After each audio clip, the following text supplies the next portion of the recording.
Welcome back to the CSP Elite Baseball Development Podcast. I'm your host, Eric Cressey, and this is episode 138. I'm really excited about today's guest because we're going to talk a lot about base running, defensive versatility, speed development, multi-sport participation, really important stuff for a lot of the young athletes that are listening to this podcast, as well as their parents and coaches.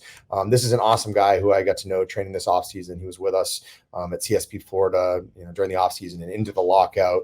Got to see him go about his business each day. And it's actually a really cool story just because he's a guy who had to grind his way through the minor leagues to get an opportunity at the major league level. And he did everything the right way. So lots of good lessons to learn. Hope you enjoyed as much as I did. This episode is brought to you by Athletic Greens, the most comprehensive NSF certified for sport daily nutritional supplement I've ever tried. With so many stressors in life, it's difficult to maintain effective nutritional habits and give our bodies the nutrients they need to thrive. As a father of 3 young kids and a co-founder of multiple businesses in multiple states, on top of still being an avid exerciser, I know that busy schedules can really take their toll on us. Whether it's poor sleep, exercise or life stressors, environmental factors, or simply not eating enough of the right foods, we can wind up deficient nutritionally. This is where Athletic Greens can really help. It's a game-changing nutritional insurance policy. They simplify the logistics of getting optimal nutrition on a daily basis by giving you just one thing with all the best things. And that's why I use it daily and recommend it to our athletes. 1 scoop of Athletic Greens contains 75 vitamins, minerals, and whole food sourced ingredients, including a multivitamin, multimineral, probiotic, green superfood blend, and more. They work together to fill the nutritional gaps in your diet, increase energy and focus, aid in digestion, recovery, and supporting of a healthy immune system. This all can happen without taking multiple products. While most nutritional products come to market and stay stagnant, Athletic Greens continues to obsessively improve this one holistic formula based on the latest research, producing 53 improvements over the last decade. They invest in the most absorbable and natural source of each ingredient and go above and beyond in third-party testing to ensure their customers continue to receive the highest quality and best daily nutritional habit on the planet. It's lifestyle friendly, whether you're keto, paleo, vegan, dairy-free, or gluten-free, and contains less than 1 gram of sugar without compromising on taste. They put 75 ingredients to the NSF for Sport certification to come up with a formula that's trusted by some of the world's best athletes, including our own. Right now, Athletic Greens is giving our listeners 10 free travel packets with their subscription. Simply go to athleticgreens.com/Cressey to receive my offer. These travel packs are perfect for supporting your immune system, energy, and gut health when you're traveling for games, training, or simply when you're on the go. They can be a great counterbalance to less than ideal on-the-road food options. So if you want to bridge the gap between deficient and optimal and give yourself the best chance to get nutrient diversity, then head to athleticgreens.com/Cressey and get your 10 free travel packets today. Again, that's athleticgreens.com/Cressey, Cressey. Today's guest is a utility player who was born and raised in Michigan. He was drafted in the 28th round of the 2008 MLB draft by the A's, but opted not to sign and instead attended Bowling Green University.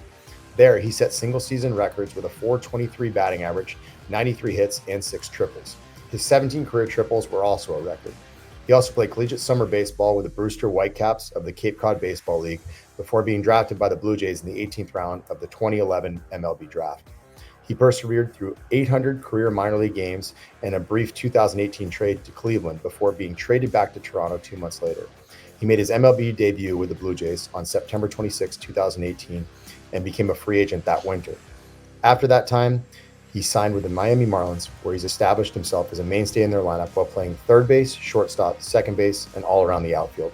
At the time of this recording, he's played in 294 career Major League Baseball games, and he's currently leading all of Major League Baseball in stolen bases in 2022 with 37. Please welcome to the show, Jon Berti. Jon, thanks so much for taking the time. I'm really excited to have you on the show. And we're probably long overdue to do this because I know you've got a ton to share. So thanks for jumping on. Yeah, thanks for having me. Good to be here.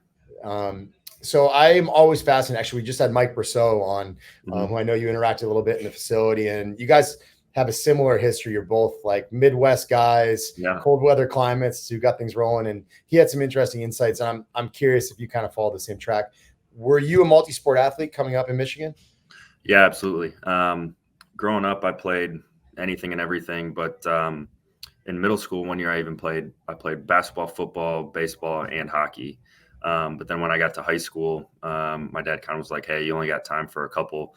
What sports do you want to choose?" And it was an easy choice for me. Baseball and hockey were kind of the sports that I love the most and kind of excelled at. So played that through high school until right before my senior year. I was pretty good at both sports, so kind of had to make a decision on what I wanted to do moving forward, and chose baseball from there just because it was my first love. I always say that, like, and I've heard stories about like hockey players being the most locked in professional athletes. Like, you never see a sloppy hockey player. Like, body fat percentage Yeah, predicts like yeah, NHL success. yeah. But I'm curious if this is the case for you. There are a lot of like 5 a.m. wake ups for like early practices Mm-hmm. just to get ice time before that. Yeah. I got to assume that hockey background helped you a lot even after hockey was done for you. Hockey players are a different breed, man. And I was around a bunch of them in college a little bit too, and just kind of got to know them a little bit. But yeah, I mean, it definitely makes you tougher. That's for sure. Right on. So obviously, like, speed has all been your kind of your calling card throughout your career. I'm always fascinated how speed happens. Like, some of the fastest athletes I've ever encountered were like clumsy 12-year-olds, and then they hit growth spurts and everything kind of like stiffened up, and they became gazelles. I'm curious, was that something that has always been there, or did it develop, as the years passed, you were exposed to, better strength and conditioning? You obviously learned how to run the bases aggressively, things like that. Yeah, I mean, I've always been quick. Never really had that growth spurt, unfortunately. I've always been kind of one of the shorter guys, and so I've always been quick. I was fast too for a period, but I don't think it really took off until kind of really able to focus on it. Giving up hockey right before my senior year, I was finally able to actually have an off season of training. Worked with a strength coach and just helped to develop the speed and strength and kind of put on some good weight that I wasn't able to really do before, just because basically half my year was hockey, half my year was baseball. So I didn't really have much time to get in the gym to do a whole lot. So I think that definitely excelled the process. And then once I got to college and was able to really focus on that going forward, it kind of took off from there. I think that's something that gets so overlooked when we look at like kids that are, high school players, is, when they all are multi-sport athletes, there may be competing demands. Some of those pitchers may play basketball like right up until the day that, baseball season starts. So they don't always have the most cohesive throwing program or anything like that. So you got to give them a little bit of a buffer. Was it a rush for you every year? Like, hockey wrapped up and it was like, all right, I've got to get my swing down. I've got to, switch skates to cleats. Pretty much. Yeah. I mean, in the off season for baseball off season. So in the wintertime, our team the travel ball team I played with would, rent out a gym. And, if I didn't have practice that night for hockey, I would be there. And so I was able to do a little bit, but I mean, baseball pretty much went from April till, August, and then hockey picked up right from there all the way till March. So it was pretty much 50-50. And I'm always for younger kids playing multiple sports. I think you learn a lot of different techniques, a lot of different body control stuff. And I really enjoyed it. And, I think too many times kids these days may be focusing solely on a sport, which kind of can make them burn out a little bit. So, there's obviously advantages to having an off season, but it wasn't until I was really ready body wise to develop going into my senior year that the off season was really that more important. Absolutely. And, in spite of the fact that, you were, I guess, spread over multiple sports, you were a guy that was drafted out of high school. So teams obviously saw something in you. You opted not to sign when you were drafted out of high school and instead went to Bowling Green. I'm curious, like, was it a hard decision? Were there certain like key competencies that, you looked forward to getting in college that you didn't feel like pro baseball would offer? Yeah, I always think about if I was even ready to go into pro ball at the time. Obviously made the good choice of going to college. I was drafted in a spot kind of later and was never really offered kind of the financial compensation that I would have wanted to forego my scholarship. So, I think it was a pretty easy decision. It was obviously a huge, awesome experience to be drafted and to go through that process and to have my name out there, which I think helped going forward, where maybe some scouts had me down and were able to come see me play more and develop more. But I think it was a pretty easy decision overall, just because of where I was at my body wise and mentally. I'm going to ask, this is maybe a two-part question, big picture, and then I'm going to get more granular. What was the biggest change for you in college? Like everybody talks obviously about living away from home and, the maturity and things like that. From a pure baseball, development side of things, what do you think were the biggest, adjustments? Because you were interesting in the sense that you actually played really, really. I mean, you hit 368 as a freshman with a Yeah. 467 on base percentage. Like, what was the biggest adjustment for the better that happened when you went to college?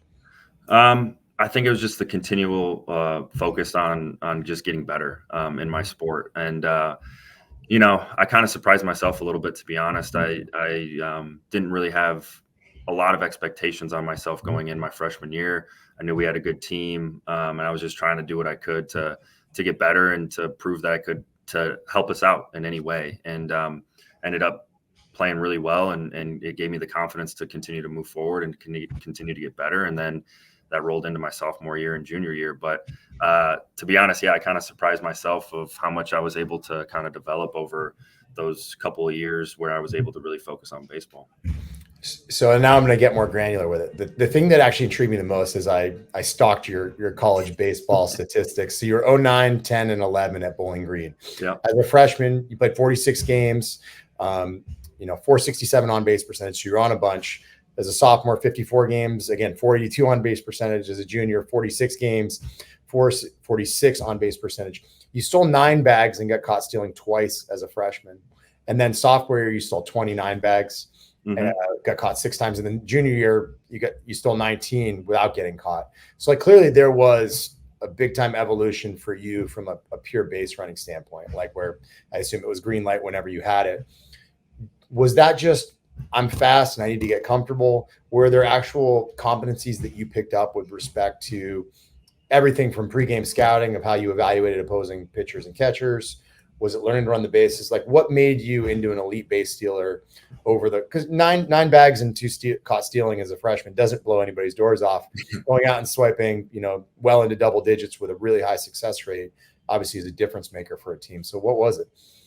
Yeah. So I think honestly it was continuing to learn how to steal bases, obviously getting good jumps, good reads, understanding what you're looking for.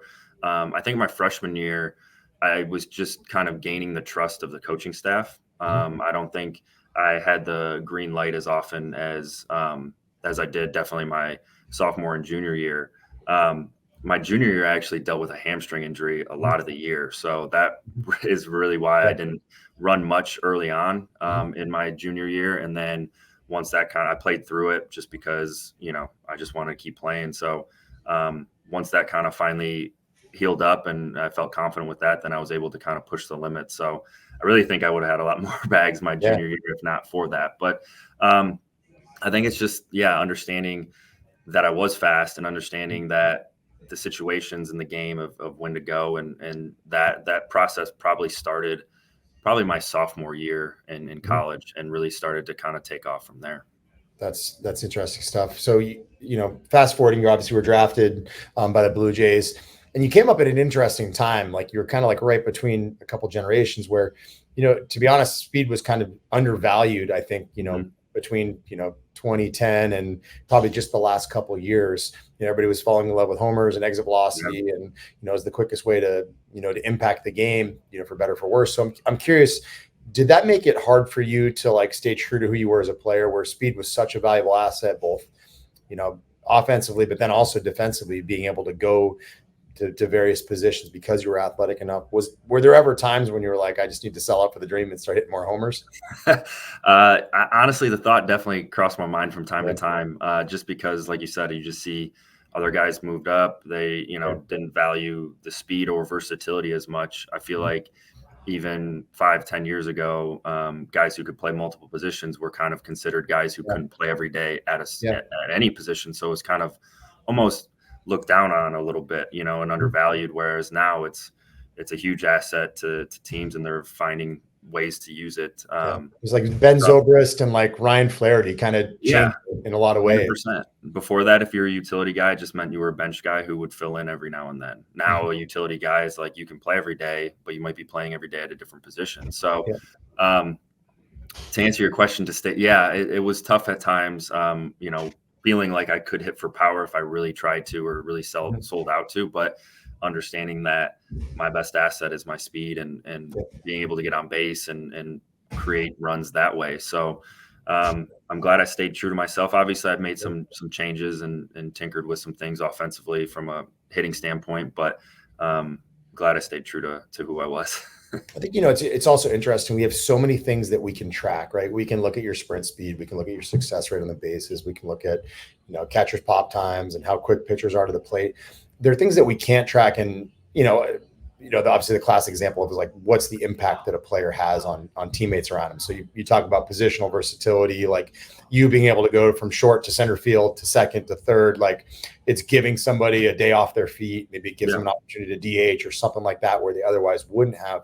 But I think that when it comes to base running too, is like it's impossible to calculate what having you on first base does to a pitcher as he faces the guys behind you in the lineup. Like speed is obviously a massive distraction. It's probably going to become even more of an asset next year, when the pickoff attempts are limited. Like, is that something that's ever been openly discussed, like by players who have hit behind you? Like, are they appreciative of how much of a difference maker that can be?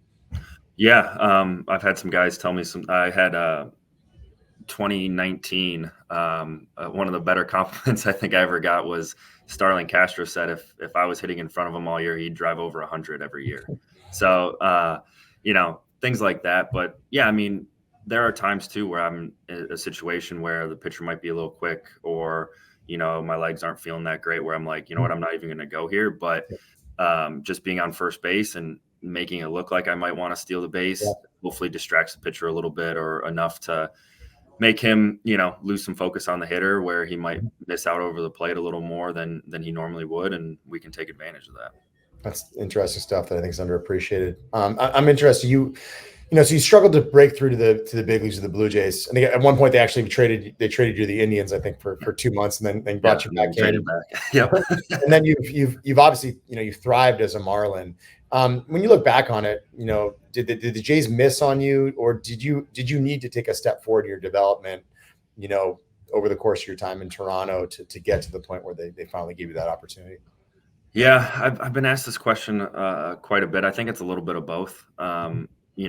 I don't know how I would have done in the big leagues at the age of 25 or 26. I would like to think I would have figured it out, but maybe there were still some things with my swing and a few things that I needed to critique and continue to develop. But so at that part of it, I think maybe I was, getting to the big leagues at 28 was probably the best thing for me. But at the same time, maybe, the Jays you would hope they would see the type of player I was, the type of clubhouse guy I was, to the continual, development that I was going through, that they, maybe would have seen that and wanted to hold on to that a little longer. So I think it's a little bit of both, but, I wouldn't trade my journey for anything. I think it's developed me into the player I am and to the person I am. So, it's been a fun, wild ride. That's for sure. Well, it's not done yet either. So, no. Let's talk about the art of baseball speed. To be honest, I think, we're 130 something episodes into this podcast. And I'm not sure that we've had like a really, really good candid discussion about like running in baseball. You know what I mean? We've talked about why we don't like distance running, but not as much about why running fast is cool. So let's talk about the art of baseball speed. We know there are fast guys who can't steal bases. Sometimes they're the guys that get thrown out once and they get super gun shy. And then there's slower guys who are elite base runners. Like I've seen guys who aren't great runners who, do amazing things with respect to first to thirds and stuff like that. And you're a fast guy who obviously thrives on the base as well. And I actually looked this up last night. In terms of StatCast sprint speed, you're the 28th fastest big leaguer. So on average, you're the fastest guy in your team, but you're currently leading Major League Baseball in steals, even though there are guys that actually on average run close to 2 miles per hour faster than you. And I think there's really something to be said for that, because effectively you're doing it at a lower level of risk, right? Guys who run the fastest are the most susceptible to hammies and things like that. So what are some of the strategies that you like to employ, both in terms of physical preparation, i.e. taking care of yourself, pregame work, things like that, and then also like advanced scouting that you think have helped you to be, as successful as you are as a base runner? Yeah, from a physical standpoint, definitely learned a lot over the last several years of how to take care of my body a little better. A lot more soft tissue stuff, a lot more, hip work and mobility and stuff like that have definitely helped, open me up a little bit more and keep me healthy. From a training standpoint, I just kind of believe, if you want to be fast, you have to train fast, so, I'm in I'd rather move less weight around in the gym if I'm moving it quicker and things of that nature to kind of help continue that muscle group and that process for speed wise. And so from that standpoint, that's been good to continue to develop that. But from stolen base perspective, it's just about understanding who you are and understanding what a pitcher's trying to do. And Keith Johnson, our first base coach, does a great job with video work and some different things to help us out where I can kind of watch some video to see the pitcher's move to home, his pickoff move, some different tendencies. So I do get out there to first base, it's kind of like I've already run through it already. I've seen it before. I've been out here before. And then from there, it's a confidence thing too. Like you said, even, getting thrown out definitely is not fun. And it feels kind of like striking out, you know what I mean? So your ability to move past that mentally and turn the page and move forward is huge. Yeah. It's funny. I think we even talked about this, when you came in this past off season, this concept of like being strong enough and trying to use that force better. And I think I learned this the most in 2020. We had that shortened season and a bunch of guys came back after 60 games and they were like smashing big weights in their first week back in the gym. Like, it's like they didn't even have a season. It's like, all right, we've got to get creative. Like, these guys got to train rate of force development. They've got to move explosive. Whereas in the past, it was a couple months to get that strength back. Yeah. And, I think that's just something that opened my eyes to, like, some of these guys like hold on to strength really well. And you're probably a great example. Like, you think about a hockey background, like not showing in the weight room. Obviously, you had 3 years of college strength and conditioning. You had, good foundation. The Blue Jays do a solid job on the minor league development side of things. Like, the strength is there. So for you at age 32, like, really, like, we can spend 4 months trying to add, 5% to what you probably have when you roll back in, or we can like train a quality in power that we know detrains the fastest, like strength for 30 days without touching it. Power will detrain in, 5 to 7 days. So you really do have to like tickle it. And baseball's weird. You can go a week without running fast. If you punch out, you have a day off, you have an off. Those things add up. So in season, will you still periodically lift heavy just to kind of like keep the stimulus going and do 2 sets of 3, or are you a guy that likes to do pretty much everything fast once the season gets going? We'll mix it in, kind of go in a little bit of waves where, early on kind of moving things fast. And then we'll get into a period where we do a little bit more weight and less reps. But then I don't like to do that too long personally, just because, like you said, I feel like I maintain my strength well. So for me, it's just about maintaining that speed and quickness. And then also just tailoring that with trying not to be, especially more recently this year, playing a lot more, running a lot more, trying to just listen to my body when it needs rest, when it needs some just extra soft tissue work. And I think that's the balance and the tough part about, 162 games is understanding what your body needs in that moment and moving forward, where you're not forcing something and then risking injury. Yeah. Like they always joke about like the secret knuckleball societies where those guys like all stick together. Are base runners the same? Like, will you get together with other guys that run a lot or run well and exchange notes on stuff like that, or just when you cross paths? Haven't really crossed paths too much with I guess to take that back, talking to Billy Hamilton a little bit when he was with us.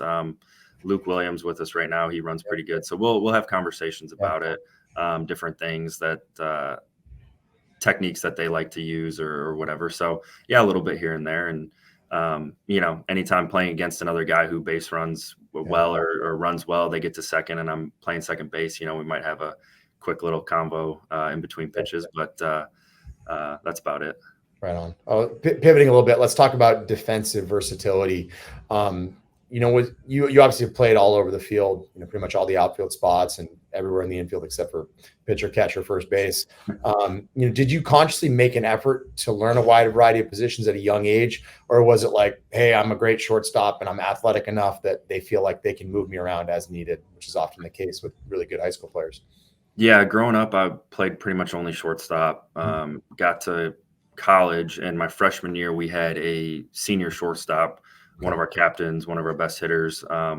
So to get me in the lineup, I started playing a little left field, which at the beginning was not ideal. Some of my college teammates will still give me a hard time about my ability to track a fly ball back then. But the more I did it as the season went on, the better I got. But then my sophomore and junior year, right back to shortstop.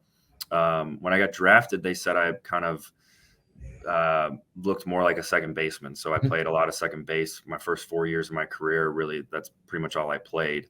And then right around 2015, they started, well, since I was a good athlete, let's move you around. Let's try you at third base a little bit, some left field. And that went well. So then from there, we kind of just kept going and played a little center field. Blue Jays really didn't give me much of a chance to play shortstop, which, I understand, but that kind of always had a chip on my shoulder about that because I always felt like I could play shortstop. And so when I got to the Marlins, they gave me a chance to do it. And I did well when I did. So, from there, it's just been the last 7-8 years of moving around to different spots. And the more you do it, the more comfortable you feel and more confidence you get and the more you're able to do. How does the preparation come together on that? I mean, obviously, like there might be games where you have to go to 3 different positions, certainly 3 to 4 different positions within the week. Will you go out and take ground balls at every position? Will you track during BP? Like, what's your approach? Or is it specific to where you're going to play that night and you just roll the punches?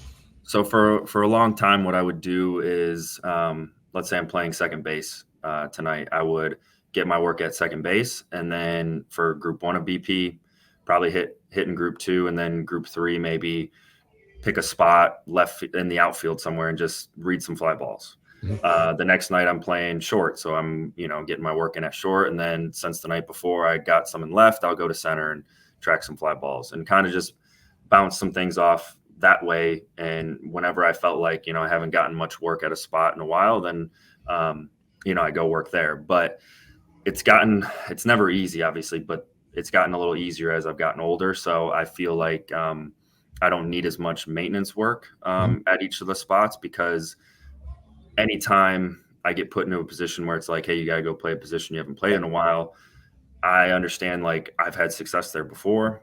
I know the cues that I need. I know how to play the position. And so then it's just about getting back out there and seeing the game from that view and getting more comfortable. So I think the more you do it, the longer you do it, the more second nature it becomes. And then, being thrown around from, I think was it last year? I started a game in left, moved to third, and finished the game at second.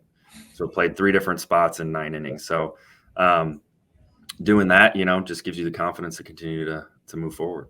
Yeah, I think the other thing is that, we're speaking about the intrinsic stuff, like what you need to do, but there's also extrinsic stuff. Like, it's not just as simple as like a second baseman and a shortstop having like a great double play rapport. Like, you might go to center field and have a different outfielder on both sides of you each time you go there. So there's not an element of consistency with like actually building that rapport. So is like even just, shoring up communications with teammates and stuff like that a big part of that prep? Yeah, absolutely. Playing center field, I might have, like you said, 2 different people on the side of me, and then I play left field and it's a completely different person in center field. So you just learn to be as communicative as possible, to communicate as best you can with your teammates and see how it goes. Nice. Well, we always, on the tail end of podcasts, we do something called the lightning round. So it's quick questions, and you can be as involved as you want on the answers. But I'm curious, I usually ask, what hitters do you like to watch and why? But I'll expand that and I'll say, what players do you like to watch and why? It can be more than one if you like. Yeah. So hitters, I would say anytime I see video of Trout or Mookie Betts or Vladdy Jr., like, I stop and watch, just because I think they're so athletic in what they're doing in the box, and their moves are so good that if I can just take something small from any of those guys, it's going to make me a lot better of a hitter. And then on the base running / defensive side of things, are there guys that you like to watch too? Honestly, I love watching Trey Turner run. I just think he's fast. He's quick. He gets down the line well. He's a pain in the ass to play against. So he's someone that I definitely like watching running. Very effortless. Like, so many people think you have to like just grind to run fast. Yeah. And just the game comes so easily to him, it looks like. Yep. What about looking back? What advice would you give to yourself as a teenager? Just keep going. Just don't worry about guys getting called up ahead of you, or get worried about getting sent down or this or that. That if you just keep getting better, like 1% better every day is kind of my mentality. And over time, it'll add up and it'll work out. I like it. What's something that you think every young baseball player should read or watch? What's a resource that helped you along the way? So there was a book that my dad gave me when I was younger. It was called Heads Up Baseball by Ken Ravizza. Mm-hmm. And it actually had a lot of approach type stuff, about a lot of mental stuff about the game of baseball that I took away from. And honestly, I feel like I need to go back and reread it and check it out and see how far I've come with it. But I think Heads Up Baseball, they might have come out with a second one along the way too. So yeah, he's got some great stuff. Yeah. Actually, Jerry Weinstein was on 2 weeks ago, and he recommended Ken's stuff as well. So yeah, a lot of good stuff that stood the test of time since it was published. So absolutely. Great resource. And then over a decade in professional baseball, you've been in multiple organizations. You've been in the private sector doing some stuff as well. So I'm sure you've interacted with a lot of different coaches. We have a lot of coaches, and parents who coach that listen to this podcast. What are some of the qualities of those coaches that have helped you the most when you look back on it? Some of my favorite coaches were ones that I could trust. And so obviously it comes down to me to like communication. The better communication you have with your players, with your coaches, I think it just cleans up a lot of issues, and you develop that trust. And then from there, the sky's the limit. So I would say communication. That's awesome, man. And you survived the podcast. This is outstanding. Really appreciate you taking the time. Folks can find you got Instagram. It's Jon Jon_Berti BERTI.